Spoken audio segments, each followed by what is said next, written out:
ঝাড়গ্রাম বা বেলপাহাড়ি অঞ্চলে ঘুরতে গেলে সেখানকার একটা পরিচিত সাইট সিন পয়েন্ট হলো চিল্কিগড় রাজবাড়ি।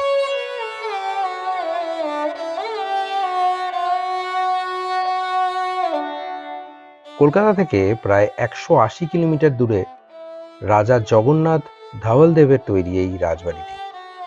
খুব কাছেই সুবর্ণরেখা নদীর অংশ ডুলুং নদী, যা ঝাড়গ্রামের উপর দিয়ে বয়ে গেছে।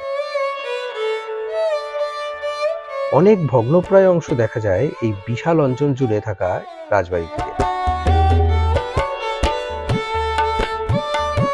তবে এখনো রাজবাড়ির পুরনো মন্দিরে রোজ পুজো হয়।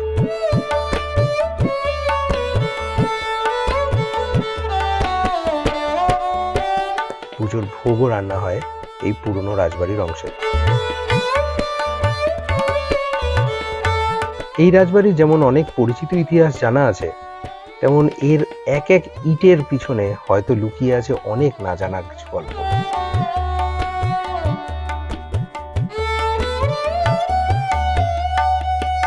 সেই গল্প না হয় নাই জানতে পারলাম। ঝাড়গ্রাম বা বেলপাহাড়ি এলে পুরনো বা ঐতিহাসিক স্থানকে ভালোবাসা মানুষের এই জায়গায় ভিজিট করা একদমই বাধ্যতামূলক।